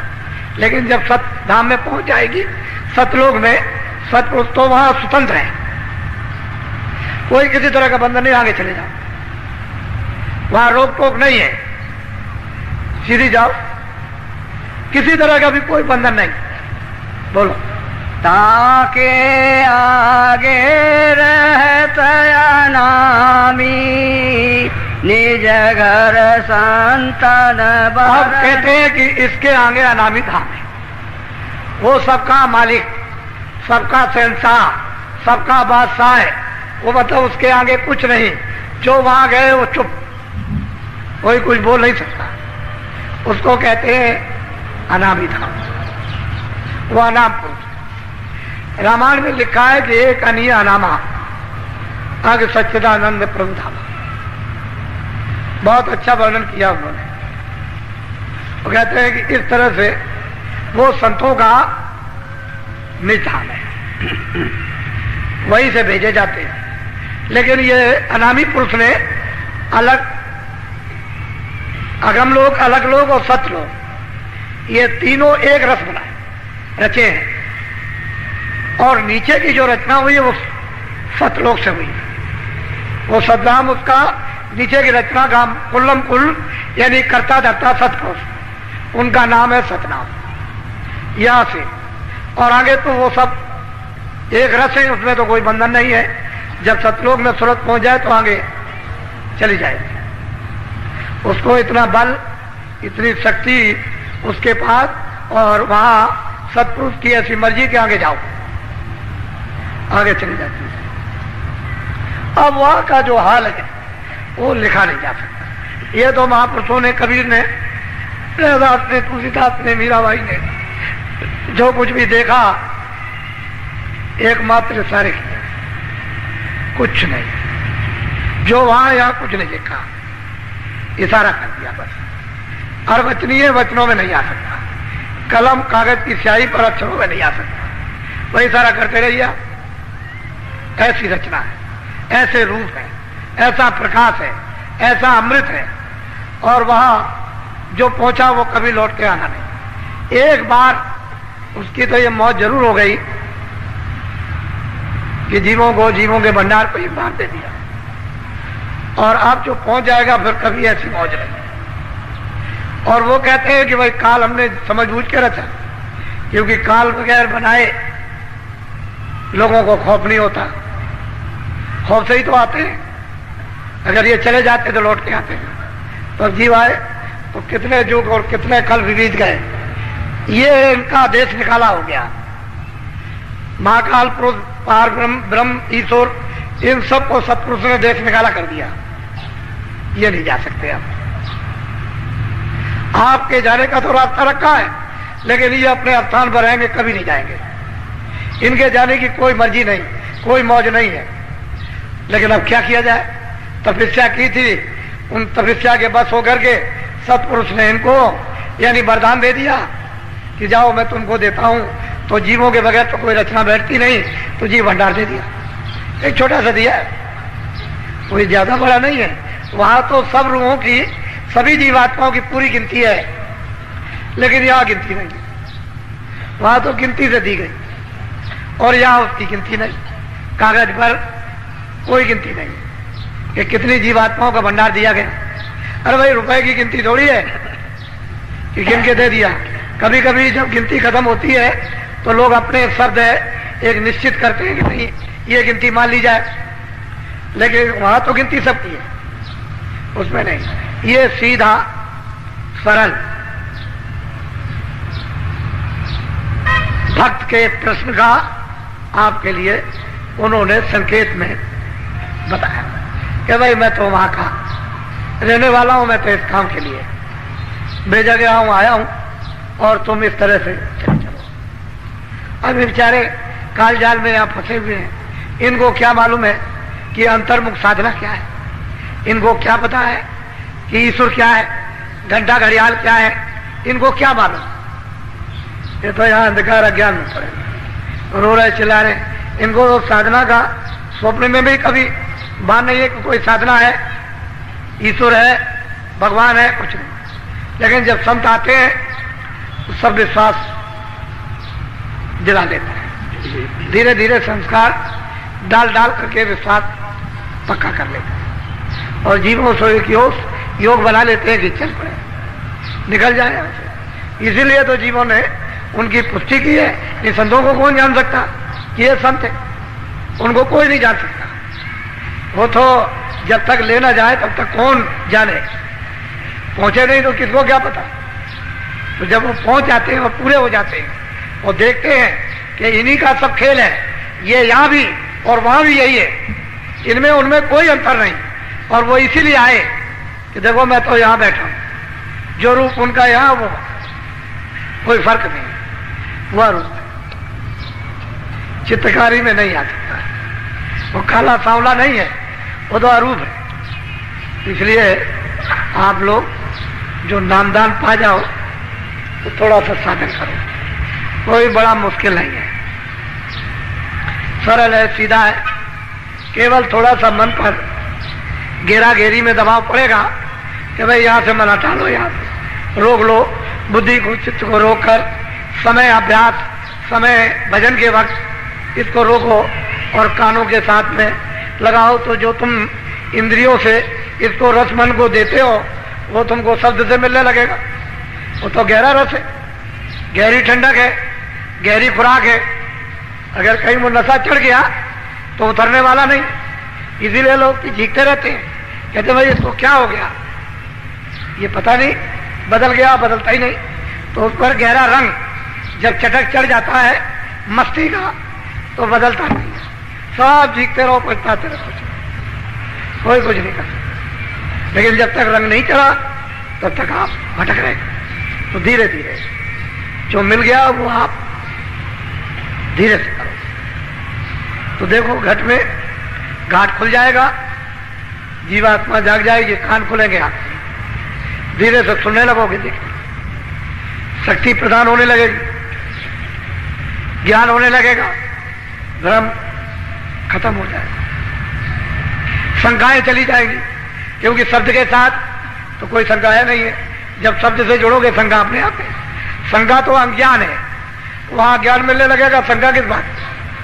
तो सब गुण है उस शब्द में, नाम में, और नाम जी जब जागे जोगी, इसलिए 5 नाम का सुमरन करो। वो आपको बड़ा सरल बताया गया कि सुमरन को पहले पका लो, और जब ऐसे ध्यान पर बैठो तो जरा सा शरीर को थोड़ा सा भूलो, 10 मिनट 15 मिनट के लिए ऐसे बैठ करके जरा भूलो। जब शरीर को थोड़ा सा जब भूलने लगोगे और मन बुद्धि चित्त ये जीवात्मा के आंख के सामने जब साथ देगी, तो इधर से सब बुलावा शून्य होने लगेगा, आपके विचारों में कोई चीज याद नहीं रहेगी। इसको कहते हैं शरीर भूला। जैसे ही बुद्धि मन और चित्त सूरत के साथ काम करने लगे, क्या अब ये चीजें भूलने लगे, और उधर शब्द काम करने लगेगा, तो ये सूरत मन दोनों शब्द को पकड़ लेंगे। तो ये आसानी से जुक्ति लेकर के काम कर डालो, इसमें ढील मत करो। अब दया तो मालिक की आपको मिल रही हर तरह से, और उस दया को समझदारी से ले ही लेना चाहिए, ताकि बाहर भी और अंदर भी काम कर जाए। अंदर तो उसका स्थान बना लो, फिर बाहर भी काम आ जाएगी। कोई चीज जमा तो करो, जब ज्यादा अफरात हो जाए तो किसी और के भी काम आ जाए। फिर महात्माओं के पास तो भंडार होता है, उनके पास तो कुछ खत्म होने वाला नहीं कि उसमें से कुछ घट जाएगा, घटेगा कुछ नहीं। वो तो जैसा उचित है आपको समझेंगे वैसा ही काम करते हैं, जिससे आपका लाभ फायदा हो जाए और दोबारा पुनः ये जीवात्मा वापिस लौट करके न जाए और चढ़ चले। तो यहाँ घर आपका नहीं है, ये है परदेश। आज होगा अभी नामदान, कुछ लोग नए भी आ गए जो ये इच्छा लेकर आए हैं कि भाई 7 दिनों का साधना कार्यक्रम, इसमें नामदान होगा, तो चलो नामदान ले आए। 2 दिन सत्संग सुनेंगे, कुछ वहाँ करेंगे भी, समझेंगे भी, कुछ याद भी कर लेंगे, फिर घर लौट करके प्रतिज्ञा करके दृढ़ता ले करके कुछ करेंगे, कुछ चलते चलाते कुछ अपना भी भला हो जाए। नहीं तो दुनिया की ये मुसीबत तुम्हारे कर्मानुसार जो बादलों की तरह से छाई जा रही है, और उसकी आभास आप सब लोगों को मालूम होने लगा कि आगे तकलीफ आने वाली है। सही बात है, तकलीफ आने वाली। वो कोई महात्मा का श्राप तो नहीं है कि भगवान ने आपको श्राप दे दिया, ये तो सब कर्मों का खेल होता है, उससे ये तकलीफें आती। आत्मा चाहते हैं भाई किसी तरह से तुम बच जाओ, ऐसे धीरे से निकल जाओ, तकलीफें बगल से निकल जाओ। और तुम अगर नहीं जानोगे, नहीं निकलोगे, तो सीधे तकलीफ में कूद पड़ोगे, तो तकलीफें आपको चाट जाएंगी, भस्म कर देंगी। तो वैसे ही रह जाए, चले जाओ। दुनिया को रोते चीखते चिल्लाते तो समय काल, उस समय लोगों ने, योगियों ने, ज्ञानियों ने, सबने देखा। अभी देख लेंगे, उसमें बात क्या है। तो आप नामदान ले लो। इसमें 2 बंधन है, एक तो नशीली चीज जो बुद्धि को पागल करती है, बीड़ी तंबाकू नहीं, हुक्का। इसलिए आपको ये कहा जाए कि खाना मत खाओ, कपड़े मत पहनो, काम मत करो, बच्चों में मत खाओ, तब खाओ। खेती करो, दुकान करो, दफ्तर करो, दवा लो, आप कपड़े पहनो, खाना खाओ, 100 बार, बच्चों की सेवा करो, अतिथि सत्कार उनका करो, आपका वो करें, सब करें। भाई बाद में तो समय बच जाए तो भजन कर, यही तो कहा जाता है।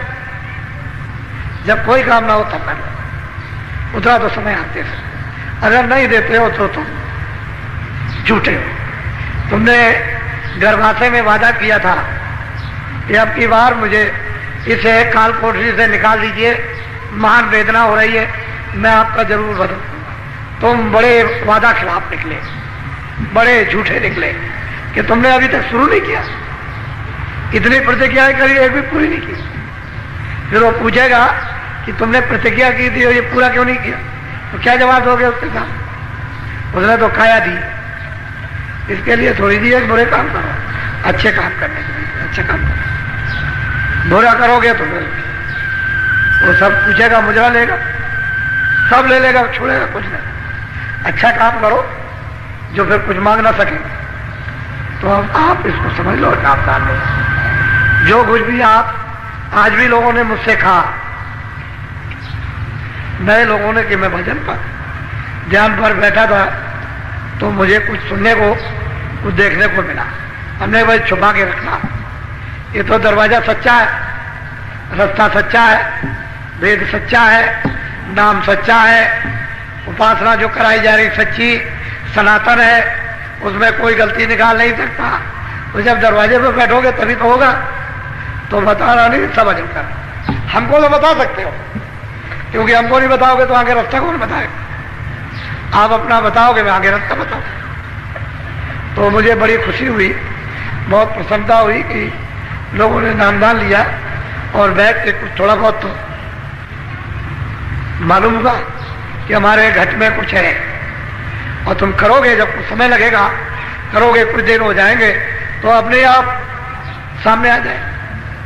तो बहुत होशियारी से नाम ले लो। यह है मंत्र, दीक्षा, गुरु मंत्र है, इसको कहते हैं नामदान। अब वो दीक्षा गुरु मंत्र नहीं है, उपदेश में ही नामदान, और ये सर्वोपरि दान है, इससे बढ़कर के कोई दान नहीं। तो ये दान आप ले लीजिए। जो जो भगवान का नाम बोलूंगा सब लोग एक साथ एक आवाज में बोलना, आगे पीछे नहीं, और शुद्ध उच्चारण करना। और जैसे भी कोई कहते हैं कि भजन भी नहीं कर पाएंगे और श्रमदान भी नहीं, चलो रोटी बनाओ। तो कहते हैं कि रोटी भी नहीं बना सकते और श्रमदान भी नहीं करेंगे, भजन नहीं, तो चलो झाड़ू ही लगा दो। कहते हैं हमसे ये भी नहीं हो सकता, चलो पहरा दो, पहरा ही देने लगो। अगर मान लो कुछ ना करो तो सो, और सो भी नहीं सकते तो पानी में डूब जाओ। फिर क्या किया जाए जब कुछ ही नहीं कर? अब कुछ ना कुछ तो ये जो श्रमदान, झाड़ू लगाना, पानी ये पिलाना, और ये उठाना बैठाना, ये सेवा करना, ये मट्टी फेंकना, तो असल में बात यह है इस सेवा का फल यदि आपको शोध कर चाहते हैं कि आपको आत्मा का मिल जाए, तो आप तो कुछ समझते नहीं, ऐसे वैसे हमको क्या पड़ेगा। लेकिन नहीं, कुछ ना कुछ करा करके आपको जगाना है, क्योंकि आप बहुत सो गए, बहुत सुस्त हो गए, मन आपका बिल्कुल मर चुका, परमार्थ का नाम निशान को नहीं, जरा सा भी उसमें अंकुर नहीं है। तो वैसे में अंकुर पैदा कर तो कोई ना कोई तो बहाना चाहिए। लोग जब आपको देखते हैं तो कुछ देख करके भी कुछ लोगों में समझ में आता है। देखा देखी पुण्य, देखा देखी पाप, देखा देखी सत्य, देखा देखी असत, देखा देखी ईमानदारी, देखा देखी बेईमानी, देखा देखी भजन, और देखा देखी अगर कोई सो रहा है तो देखा देखी सो, कोई बैठा है तो देखा देखी बैठो।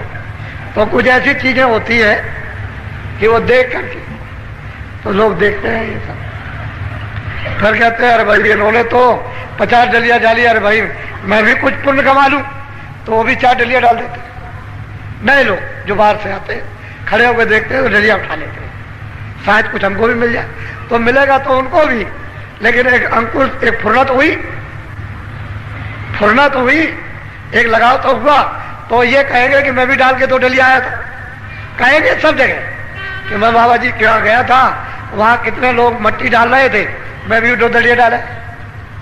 तो सब जगह तो एक मतलब ये कुछ बना, अंकुर तो कुछ बना, कुछ मतलब ये है कुछ हवा तो चली, नहीं तो कुछ नहीं। इसलिए अब ये सत्संग आज का अब ये आपके लिए समाप्त किया जा रहा है। मैं सुबह आपको मिलूंगा, सुबह आऊंगा, सुबह मिलूंगा, कुछ सत्संग सुनाऊंगा, फिर आपको भजन के बारे में कहूंगा, फिर कुछ संविधान जो जैसे होंगे उनको, और फिर 7:30 बजे कल फिर होगा और नए लोग कल भी आएंगे। आप देख रहे हैं ये समुदाय, इसको देखिए। मतलब यह है कि ऐसा मालूम प्रतीत होता है कि ऊपर से आपके ऊपर मालिक की दया हो रही है, उसकी कृपा हो रही है, ऐसा पूरा आभास हो रहा। और उसकी अगर तुम मुंह खोल दो तब तो दया पीने को मिल जाए। ये मुंह नहीं है, वो सूरत का मुंह खोलो, ऐसे वो खोलो मुंह उसका, ऐसे जब खोलोगे ऐसे उसको खोलिया तो फिर पीने को मिल जाए, दया पीने को मिलेगी। मुंह बंद किए रहो कैसे मिलेगा? ये तो सोचने की बात। ये जैसा ये मुंह है ऐसा उसका मुंह नहीं है। कहीं ऐसा मत समझ लेना कि ऐसा मुंह है, ऐसे दांत मुंह नहीं है, वो अलग उनका मुख, मुखारबिंद अलग है, सूरत का मुखारबिंद अलग है।